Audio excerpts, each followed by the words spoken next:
اس کی وجہ یہ ہے کہ عماد عمود کی جمع ہے اور عمود ستون کو کہا جاتا ہے۔ یہ لوگ اتنے طاقتور تھے کہ وہ پہاڑوں کو تراش کر ستون بنا لیتے تھے اور ان میں رہائش پذیر ہوتے تھے۔ جب اللہ تعالیٰ کا عذاب نازل ہوا تو ہر چیز زیر و زبر ہو گئی، جیسا کہ قرآن مجید میں ارشاد ہوتا ہے کہ ان پر عذاب لے کر آئی ریحن سرارن، اور پھر ساتھ ہی ریحا سرارن کا معنی تیز و تند سرد ہوا ہے جو ایک چیز کو کسی جگہ سے اکھاڑ کر رکھ دے۔ جیسے ہی وہ ہوا چلی تو جس طریقے سے ہوا مکڑی کو بلند کرتی ہے، اسی طریقے سے ان لوگوں کو ہوا اوپر بلند کرتی اور پھر نیچے زمین پر دے مارتی اور ان لوگوں کی ہڈیاں تک اس نے پھیلا دی تھیں۔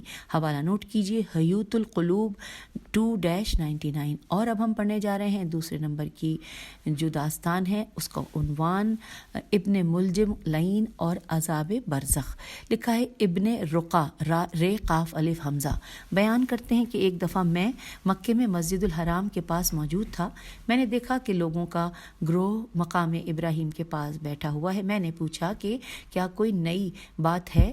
مجھے بتایا گیا کہ عیسائی عالم اور راہب تازہ مسلمان ہوا ہے اور وہ لوگوں سے گفتگو کر رہا ہے۔ میں بھی اسے دیکھنے کے لیے مقام ابراہیم کے پاس گیا۔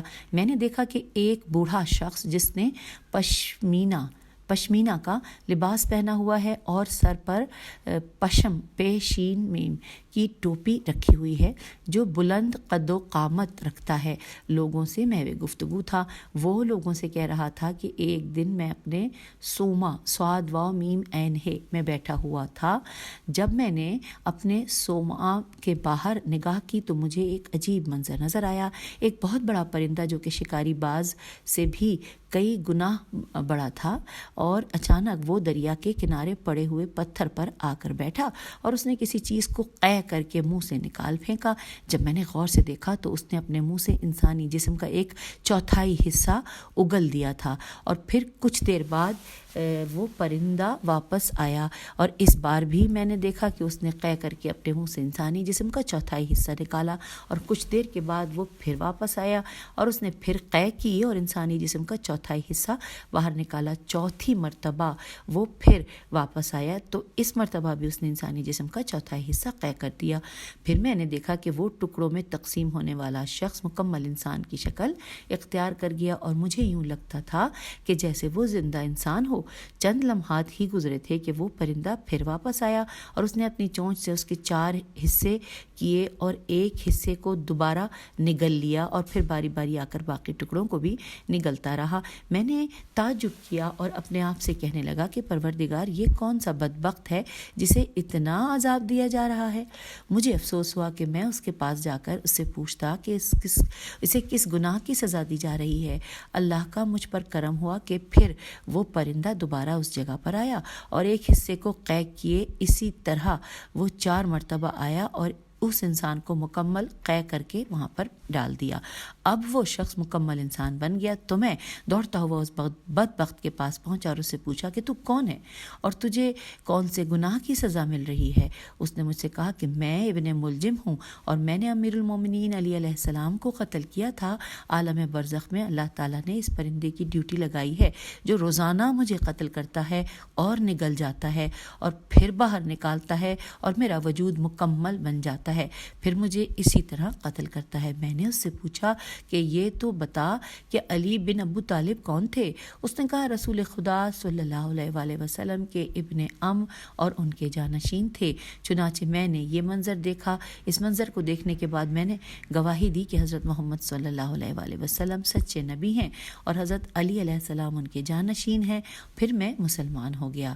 اب یہاں پر حوالہ ہے عالم برزخ صفحہ نمبر 178 اور بہار الانوار 42-307۔ اور اب آئیے اگلی داستان تیسرے نمبر پہ جو داستان ہے اس کا عنوان ہے عمل کی جزا۔ ہم وہ پڑھتے ہیں۔ لکھا ہے کہ چنگیز خان نے ایران پر وحشیانہ حملہ کیا تھا اس نے خون کی ندیاں بہا دی تھیں۔ وہ جس بھی شہر میں جاتا تو لوگوں کو اکٹھا کر کے پوچھتا کہ اچھا یہ بتاؤ کہ میں تمہیں قتل کر رہا ہوں یا خدا تمہیں مار رہا ہے؟ اگر لوگ کہتے کہ تو ہمیں قتل کر رہا ہے پھر بھی سب کو قتل کر دیتا، اور اگر لوگ یہ کہتے کہ نہیں خدا ہمیں مار رہا ہے تو پھر کہتا کہ جب خدا تمہیں مار رہا ہے تو پھر میں تمہیں کیوں نہ قتل کروں، یہ کہتا اور پھر قتل عام شروع کر دیتا، یہاں تک کہ وہ شہر ہمدان پہنچا اور اس نے شہر ہمدان کے بزرگوں کے پاس اپنا ایک قاصد بھیجا کہ تم میں سے چند لوگ میرے پاس آئیں اور میں ان سے گفتگو کرنا چاہتا ہوں۔ تمام لوگ پریشان تھے کہ اب کیا کیا جائے۔ ایک بہادر جوان نے آگے بڑھ کر کہا کہ آپ میں سے کوئی نہ جائے، میں اکیلا ہی ان کے پاس جانا چاہتا ہوں۔ بزرگوں نے کہا کہ ہمیں ڈر ہے کہ وہ تمہیں قتل کر دے گا۔ اس نوجوان نے کہا کہ میں بھی تو دوسرے انسانوں کی طرح ہوں، اگر میں نہ گیا تو تم لوگ بھی مارے جاؤ گے۔ ساتھ ہی لکھا ہے کہ مارے جاؤ گے۔ جب وہ جوان جانے لگا تو وہ اپنے ساتھ ایک اونٹ، ایک مرغ اور ایک بکرے کو بھی لے گیا۔ وہ وہاں پر پہنچا جہاں چنگیز خان نے پڑاؤ ڈالا ہوا تھا۔ چنگیز کی خدمت میں اسے لایا گیا۔ اس نے چنگیز خان سے کہا، سردار عالم، اگر آپ کو کسی بڑے قد والے کی ضرورت ہے تو میں یہ اونٹ اپنے ساتھ لایا ہوں، اور اگر آپ کو کسی بڑے داڑھی والے کی ضرورت ہے تو یہ بکرا میرے پاس ہے، اور اگر آپ یہ چاہتے ہیں کہ کوئی آپ سے زیادہ باتیں کرے تو باتیں کرنے اور اذان دینے کے لیے یہ مرغ بھی میں اپنے ساتھ لایا ہوں۔ اگر گفتگو کرنی ہو تو میں آپ کی خدمت میں حاضر ہوا ہوں۔ چنگیز خان نے اس سے کہا کہ اچھا یہ بتاؤ کہ کیا میں لوگوں کو قتل کر رہا ہوں یا خدا کر رہا ہے؟ اس شخص نے جواب دیا کہ نہ تو کسی کو قتل کر رہا ہے اور نہ ہی خدا کسی کو قتل کر رہا ہے۔ چنگیز خان نے کہا کہ اچھا جلدی بتا تو پھر ان کو کون قتل کر رہا ہے؟ پھر اس شخص نے کہا کہ ان کے اعمال کی جزا ان کو قتل کر رہی ہے۔ اور یہاں پر حوالہ نوٹ کیجئے، داستانہا و پندہا 6-157۔ اور اب آئیے چوتھے نمبر پہ داستان پڑھتے ہیں جس کا عنوان ہے عذاب کے نازل ہونے کی وجہ۔ لکھا ہے سب سے پہلے پیمانے اور ترازو حضرت شعیب علیہ السلام نے متعارف کروائے تھے۔ ایک مدت کے بعد ان کی قوم نے ناپ تول میں کمی کر دی تھی، وہ کفر اختیار کر گئے۔ جب حضرت شعیب علیہ السلام نے انہیں نصیحت کی تو وہ آپ علیہ السلام کو جھٹلاتے تھے۔ اگر وہ کسی سے سامان خریدتے تو ان کے پاس اور باٹ ہوتے تھے، اور اگر کسی کے پاس مال فروخت کرتے تو ان کے پاس علیحدہ باٹ ہوتے تھے۔ وہ ہمیشہ کم ناپ و تول کے ساتھ اشیاء فروخت کرتے تھے۔ بعض مورخین لکھتے ہیں کہ یہ قوم بہت اچھی تھی، لیکن بعد میں ان کا ایک حاکم بنا جس نے پوری قوم کو کم فروشی اور ذخیرہ اندوزی کی طرف رغبت دلا دی تھی۔ لوگوں نے بھی اس کے حکم پر عمل کرتے ہوئے کم فروشی اور ذخیرہ اندوزی شروع کر دی۔ حضرت شعیب علیہ السلام نے ان کو بہت تبلیغ کی لیکن اس کا کوئی فائدہ ہی نہ ہوا۔ بادشاہ کے حکم کے تحت حضرت شعیب علیہ السلام اور ان کے ساتھیوں کو شہر مدین میم دال یہ نون سے نکال دیا گیا، اور اس کے بعد اس قوم پر عذاب نازل ہوا۔ وہ عذاب زلزلہ اور آتش بار بادل کی شکل میں تھا۔ آئیے آگے پڑھتے ہیں۔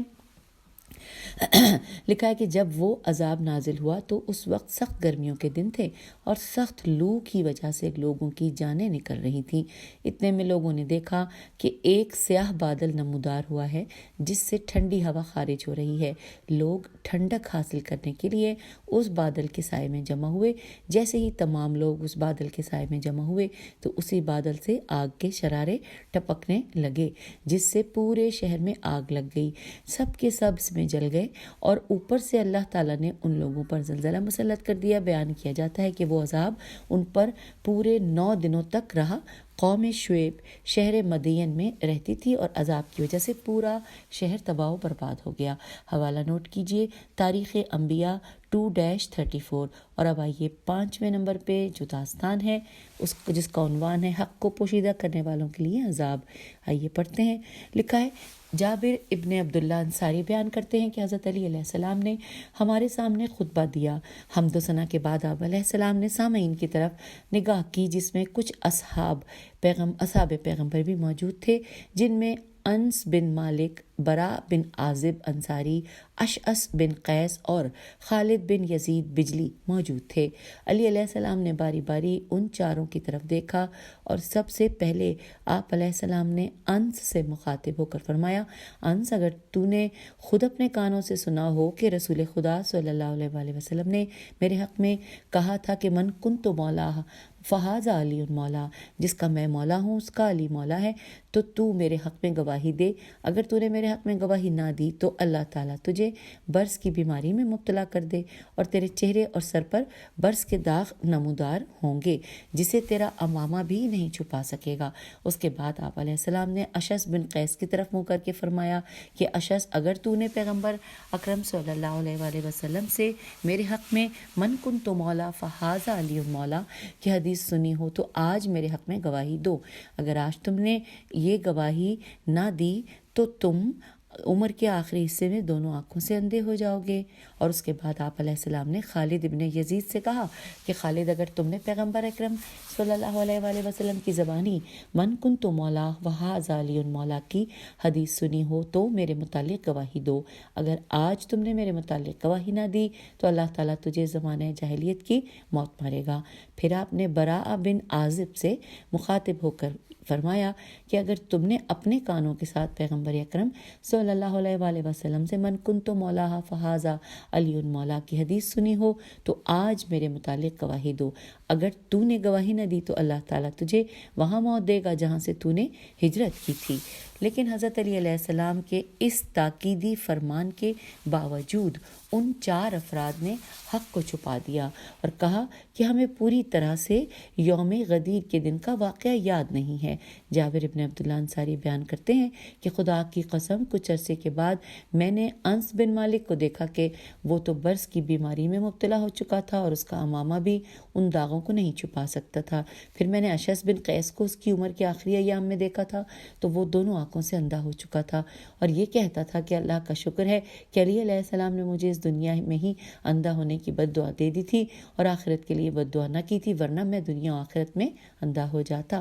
حضرت جابر فرماتے ہیں کہ میں نے خالد بن یزید کو دیکھا، وہ اپنے گھر میں مرا، اس کے خاندان والوں نے چاہا کہ اسے اس کے گھر میں دفن کریں، لیکن اس کے قبیلہ بنی کندا کو معلوم ہوا تو انہوں نے حملہ کر کے اسے زمانہ جاہلیت کے رسومات کے تحت دفن کیا اور اسے جاہلیت کی موت ہی نصیب ہوئی۔ اسی طرح براء ابن عازب کو معاویہ نے یمن کا حاکم بنایا تھا اور اس نے یمن ہی میں وفات پائی تھی جہاں سے اس نے ہجرت کی تھی۔ یوں حضرت علی علیہ السلام کی بد دعا چاروں افراد کے خلاف مؤثر ثابت ہوئی۔ اور حوالہ نوٹ کیجئے، حکایات تہائی شنیدنی 1,102 اور منہاج البراء 12/216۔ اور اب آئیے ہم آخری باب پڑھنے جا رہے ہیں، باب نمبر 59 کہ جس کا عنوان ہے عفو درگزر۔ قرآن مجید میں ارشاد باری تعالیٰ ہوتا ہے، سورہ بقرہ آیت نمبر 237 لکھا ہے کہ اور تمہارا معاف کر دینا تقوی سے زیادہ قریب ہے۔ پیغمبر اکرم صلی اللہ علیہ وآلہ وسلم کا فرمان ہے کہ عفو درگزر کی وجہ سے انسان کی عزت میں اضافہ ہوتا ہے۔ اور اب آئیے مختصر تشریح پڑھتے ہیں۔ قدرت رکھنے کے باوجود دشمن کو معاف کر دینا انبیاء علیہ السلام کی سیرت ہے۔ عفو درگزر کی تفسیر یہ ہے کہ انسان کسی کے جرم و خطا کو معاف کر دے اور ظاہری طور پر مجرم پر احسان کرے۔ اس طریقہ کار کو عفو کہتے ہیں۔ جو شخص دوسرے لوگوں کے گناہ معاف نہیں کرتا تو اسے کیا حق پہنچتا ہے کہ وہ اللہ تعالیٰ سے اپنے گناہوں کی معافی طلب کرے۔ عفو درگزر کا تعلق ایسی صفات سے ہے جسے اللہ تعالیٰ دنیا اور آخرت میں پسند کرتا ہے، اس لیے ضروری ہے کہ بندے بھی ایک دوسرے کے گناہوں کو معاف کریں۔ اگر کسی نے عمدن سہون کوئی جرم کیا ہے تو انسان کو چاہیے کہ اس کو معاف کر دے تاکہ اللہ اس درگزر کی وجہ سے ہمارے گناہ بھی معاف کر دے۔ اور اب آئیے ہم پڑھتے ہیں داستانیں اس عنوان پر۔ سب سے پہلی داستان جس کا عنوان ہے غلام کی مار پیٹ، لکھا ہے، بیان کیا جاتا ہے کہ رسول اللہ صلی اللہ علیہ وسلم کے ایک صحابی نے کسی بات پر ناراض ہو کر کوڑا اٹھایا اور اپنے غلام پر کوڑے برسانے شروع کر دیے۔ غلام بار بار یہ کہہ رہا تھا کہ تجھے خدا کی قسم مجھے نہ مار، مجھے معاف کر دے، لیکن اس کے آقا کو اس پر رحم نہ آیا اور وہ بدستور اس پر کوڑے برساتا رہا۔ کچھ لوگوں نے پیغمبر اکرم صلی اللہ علیہ وآلہ وسلم کو اس واقعے سے مطلع کیا تو رسول خدا صلی اللہ علیہ وآلہ وسلم بڑی تیزی سے اس جگہ پر آئے۔ جب صحابی نے رسول خدا کو آتے دیکھا تو اس نے اسے کوڑے مارنے بند کر دیے۔ رسول خدا صلی اللہ علیہ وآلہ وسلم نے اسے کہا کہ اس غلام نے تجھے خدا کے حق کی قسم دی، لیکن تو نے اس کے باوجود بھی اس پر تشدد کیا۔ اب تو نے مجھے دیکھا تو اس پر کوڑے برسانا چھوڑ دیے۔ اس صحابی نے کہا، یا رسول اللہ صلی اللہ علیہ وآلہ وسلم، میں اسے راہ خدا میں آزاد کرتا ہوں۔ رسول خدا صلی اللہ علیہ وآلہ وسلم نے فرمایا، تو نے اچھا کیا جو اسے آزادی دے دی۔ تو اگر اسے آزادی نہ دیتا تو اس وقت جہنم کا شعلہ نمودار ہوتا اور تجھے اپنی لپیٹ میں لے لیتا۔ حوالہ نوٹ کیجئے، شنیدی نہائی تاریخ صفحہ نمبر 98 اور مہجت البیضہ 3/445۔ اور آئیے اب ہم پڑھتے ہیں داستان دوسرے نمبر پہ ہے کہ جس کا عنوان ہے قاتل کو معاف کرنے والے۔ لکھا ہے کہ آیت اللہ سید ابو الحسن اصفہانی جس وقت نجف اشرف میں مقیم تھے، وہ لوگوں کو نماز مغربین پڑھا رہے تھے۔ انہوں نے لوگوں کو نماز مغرب ادا کرائی۔ ابھی عشاء کی نماز نہیں پڑھی تھی کہ لوگوں نے آ کر بتایا کہ اس کے بیٹے کو کسی نے چھری کے وار کر کے مسجد نجف ہی میں قتل کر دیا ہے۔ ان کا قتل ہونے والا بیٹا دیندار اور متقی شخص تھا۔ جیسے ہی سید ابو الحسن اصفہانی کو بیٹے کی موت کی خبر ملی تو انہوں نے بڑی بردباری اور صبر و تحمل کا مظاہرہ کیا اور صرف اتنا کہا، لا حول ولا قوت الا باللہ، اور اس کے بعد انہوں نے لوگوں کو نماز عشاء ادا کرائی۔ لوگ آپ کے پاس آئے اور آپ سے کہا کہ ہم نے قاتل کو پکڑ لیا ہے، اب اسے کیا سزا دینی چاہیے؟ آپ نے فرمایا کہ میں نے اسے معاف کر دیا ہے اور تم بھی اسے چھوڑ دو۔ اور اس کے حوالہ جات نوٹ کیجئے، اس کی تھوڑی سی ہجے کر دوں گی اگر ہمیں تھوڑی سی پڑھنے میں دقت ہوئی۔ کہ لکھا ہے سیمائی فرزالگان فیرے ز الف لام گاف الف نون صفحہ نمبر 336 اور گنجینہ دانش مندان 1/221۔ اور اب آگے چلتے ہیں، نیکسٹ داستان پڑھتے ہیں تیسرے نمبر پہ کہ جس کا عنوان ہے کنیز کی آزادی۔ لکھا ہے کچھ لوگ امام سجاد علیہ السلام کے ہاں مہمان تھے تو ایک غلام ان مہمانوں کے لیے سیخ پر بنائے گئے کباب لا رہا تھا۔ اتفاق سے اس کے ہاتھ سے ایک دم سیخ گری اور وہاں پر موجود امام سجاد علیہ السلام کے معصوم بچے کے سر پر لگی، جس کی وجہ سے وہ معصوم بچہ موقع پر ہی دم توڑ گیا۔ پھر لکھا ہے کہ وہ غلام سخت متحیر اور مضطرب ہو گیا۔ امام علیہ السلام نے اسے تسلی دیتے ہوئے فرمایا کہ جاؤ، میں نے خدا کی رضا کے لیے تمہیں آزاد کر دیا ہے۔ پھر آپ نے حکم دیا کہ اس بچے کی تجہیز و تکفین کی جائے، اور یہاں پر اس کا حوالہ ساتھ ساتھ دیا ہوا ہے، منتہی الاعمال 2-4۔ اب لکھا ہے کہ سفیان سوری بیان کرتے ہیں کہ میں نے دیکھا کہ امام جعفر صادق علیہ السلام کا چہرہ متغیر ہے۔ میں نے امام علیہ السلام سے اس کی وجہ دریافت کی تو امام علیہ السلام نے فرمایا کہ میں نے تمام اہل خانہ کو منع کر رکھا تھا کہ کوئی گھر کی چھت پر نہ چڑھا کرے۔ اتفاق سے آج جب میں گھر میں داخل ہوا تو میں نے دیکھا کہ میری ایک کنیز جو میرے بچوں کی دایا کے فرائض سر انجام دیتی ہے، میرے ایک بچے کو اٹھا کر سیڑھیاں چڑھ رہی تھی۔ جیسے ہی اس نے مجھے دیکھا تو خوف سے لرزنے لگی اور اس کے ہاتھوں سے میرا بچہ گرا اور چوٹ لگنے سے فوت ہو گیا۔ مجھے میرے بچے کے مرنے کا اتنا غم نہیں، لیکن میں پریشان اس لیے ہوں کہ وہ کنیز میرے خوف سے کیوں لرز رہی تھی۔ میں نے اس کنیز کو معاف کر دیا اور اسے راہ خدا میں آزادی دے دی۔ سامعین، یہاں پر حوالہ ہے منتہی الاعمال، اس کو دوبارہ سے دیکھتی ہوں، غور سے دیکھنا پڑے گا کیونکہ جو پہلے والا ہم نے پڑھا تھا تجہیز و تکفین والا، اس کا حوالہ میں آپ کو دینا بھول گئی، وہ ہے منتہی الاعمال 2-4، میرے خیال ہے ہاں بتا دیا تھا، اور جو اس کا حوالہ ہے منتہی الاعمال 2-128۔ اور اب ہم پڑھتے ہیں چوتھے نمبر پہ داستان جس کا عنوان ہے کہ جب بیٹے نے باپ کے قاتل کو معاف کیا۔ لکھا ہے جب بنی عباس کی خلافت کا دور آیا تو بنی امیہ کے بزرگ ادھر ادھر بھاگ گئے اور چھپ گئے۔ ان چھپنے والوں میں ابراہیم بن سلیمان بن عبد المالک بھی شامل تھا اور وہ بوڑھا آدمی تھا، لیکن اس کے باوجود وہ انتہائی دانشمند اور ادیب تھا۔ لکھا ہے ابو العباس صفحہ حسین فی الف ہے نے اس کے لیے امان نامہ جاری کر دیا۔ چنانچہ اس نے امان نامہ ملنے کی وجہ سے اپنے آپ کو لوگوں کے سامنے ظاہر کیا۔ ایک دن ابو العباس صفح سین فی الف ہے نے اس سے پوچھا کہ یہ بتائیں کہ جب آپ پریشان تھے اور چھپتے پھر رہے تھے ان دنوں آپ کی کیا حالت تھی؟ تو ابراہیم نے کہا کہ عجیب بات ہے کہ میں نے ہیرا ہے، یہ رے ہے، ہیرا کا ورڈ یہاں پہ دیا ہوا ہے سامعین، انورٹڈ کاما میں لکھا ہے کہ عجیب بات ہے کہ میں نے ہیرا کے قریب ایک بیابان میں پوشیدگی اختیار کی ہوئی تھی۔ ایک دن میں نے دیکھا کہ کوفے سے سیاہ پرچم اسی طرف آ رہے ہیں اور مجھے یقین ہو گیا کہ بنو عباس کے سپاہی مجھے گرفتار کرنے اس طرف آ رہے ہیں۔ میں نے بھاگنا شروع کر دیا۔ بھاگتے ہوئے میں کوفہ پہنچا اور کوفے کے گلی کوچوں میں حیران ہو کر بھاگتا رہا۔ ایک بہت بڑے گھر کے دروازے پر میں پہنچا اور دیکھا کہ ایک سوار ہے اور اس کے ساتھ اس کے چند غلام بھی اس گھر میں داخل ہو رہے ہیں۔ اس نے مجھ سے کہا کہ تو کیا چاہتا ہے؟ میں نے ان سے کہا کہ میں ایک پریشان آدمی ہوں اور تجھ سے پناہ چاہتا ہوں۔ اس نے مجھ سے کہا کہ آؤ میرے ساتھ آؤ۔ اس نے مجھے اپنے گھر کے ایک کمرے میں جگہ دے دی اور بہت اچھے طریقے سے میری مہمان نوازی کی۔ میں کافی عرصے اس کے پاس رہا۔ انہوں نے مجھ سے کوئی بھی سوال نہیں کیا کہ میں کون ہوں اور میں نے بھی صاحب منزل سے کچھ بھی نہ پوچھا کہ وہ کون ہے۔ البتہ میں روزانہ دیکھتا تھا کہ وہ شخص کچھ غلاموں کو ساتھ لے کر سارا دن باہر رہتا تھا جیسے کسی کی تلاش میں رہتا ہو۔ ایک دن میں نے اس شخص سے پوچھا کہ تم روزانہ کس کو تلاش کرتے ہو؟ اس شخص نے جواب دیا کہ میں ابراہیم بن سلیمان کو تلاش کرتا پھر رہا ہوں کیونکہ اس نے میرے باپ کو قتل کیا تھا۔ اب میں چاہتا ہوں کہ وہ جہاں کہیں بھی چھپا ہوا ہے اسے تلاش کر کے اس سے اپنے باپ کا انتقام لوں۔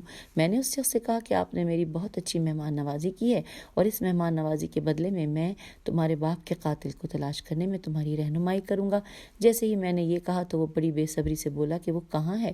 میں نے اس سے کہا کہ میں ہی ابراہیم بن سلیمان اموی ہوں۔ اس نے مجھ سے کہا کہ تم جھوٹ بول رہے ہو۔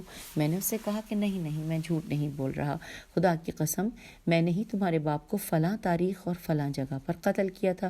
جب اس نے مجھ سے یہ الفاظ سنے تو اسے یقین ہو گیا، اس کا غصے سے رنگ تبدیل ہو گیا اور اس کی آنکھیں سرخ ہو گئیں۔ تھوڑی دیر تک وہ نیچے زمین کی طرف دیکھتا رہا اور پھر سر بلند کر کے مجھ سے کہا کہ میں خدا کی عدالت میں اپنے باپ کا تجھ سے انتقام لوں گا۔ خدا بڑا عادل ہے، میں تجھ سے اپنے باپ کے خون کا بدلہ لینا چاہتا تھا لیکن میں نے تجھے پناہ دی، اب میں تجھے معاف کرتا ہوں۔ اس کے بعد اس نے مجھے 1000 درہم دیے اور کہا کہ تم یہاں سے چلے جاؤ۔ میں وہ 1000 درہم نہیں لینا چاہتا تھا، اس نے مجھے وہ زبردستی دیے اور اس کے بعد میں وہاں سے چلا گیا۔ خدا کی قسم خلیفہ کے بعد میں نے اس شخص کو سب سے زیادہ سخی پایا۔ سامعین یہاں پر حوالہ نوٹ کیجیے، پند تاریخ 2/92 اور ثمر الاوراق ابن حجہ ہے جیم ہے۔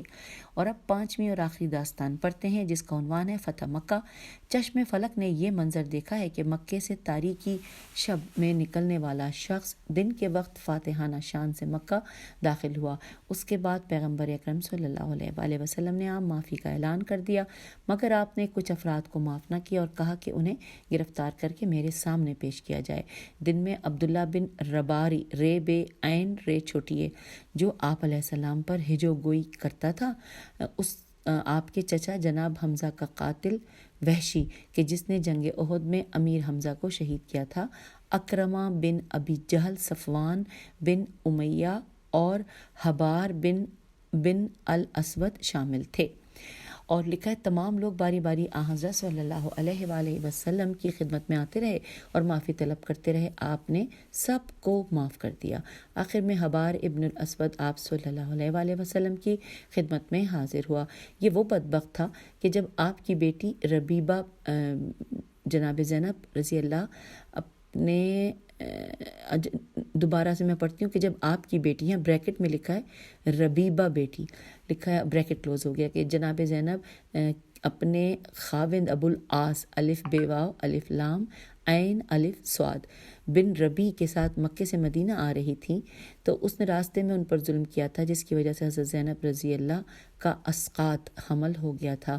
آپ صلی اللہ علیہ وآلہ وسلم نے اس کے خون کو مباح کر دیا تھا، جبکہ وہ سخت پریشان تھا اور معافی کا طلبگار تھا، اور کہنے لگا یا رسول اللہ، پہلے میں مشرک تھا اور اب میں اسلام قبول کرتا ہوں اور اپنے گناہوں کی معافی چاہتا ہوں اور میں آپ سے بھلائی کی امید رکھتا ہوں۔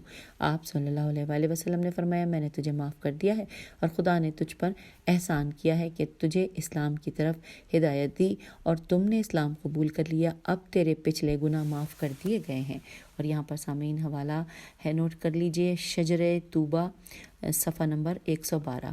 اور اب اس کے بعد یہاں پر لکھا ہے کہ پھر آپ نے تمام مکے والوں سے ایک یہ تاریخی جملہ کہا کہ جاؤ تم سب ہمارے آزاد کردہ غلام ہو، اور آپ کی زبان سے ادا ہونے والا لفظ تلقاء، توئے لام قاف الف حمزہ ہمیشہ ان کی پیشانیوں پر ثبت ہو گیا۔ شام کے دربار میں یزید لعین نے اپنی فتح کی مستی میں چند تربیہ اشعار پڑھے تو جناب سیدہ زینب الکبریٰ سلام اللہ علیہا نے اس لعین کو خطاب کر کے اسے اس کی اصل حیثیت یاد دلائی تھی، اور حضرت سیدہ سلام اللہ علیہا نے فرمایا تھا کہ ہمارے آزاد کردہ غلاموں کی نسل، کیا یہی انصاف ہے کہ تیری کنیزیں تو پردے میں رہیں اور رسول اللہ صلی اللہ علیہ وآلہ وسلم کی بہو بیٹیاں بازاروں میں لائی جائیں۔ سامعین، یوں یہاں پر یہ والی داستان، 5ویں داستان کے جس کا عنوان فتح مکہ تھا، وہ بھی مکمل ہو گیا، اور یوں اس نشست میں آپ سے اجازت چاہوں گی، اور یہ اجازت جو ہے یہ اس جلد دوم سے کے آخری حصے پہ اجازت ہے۔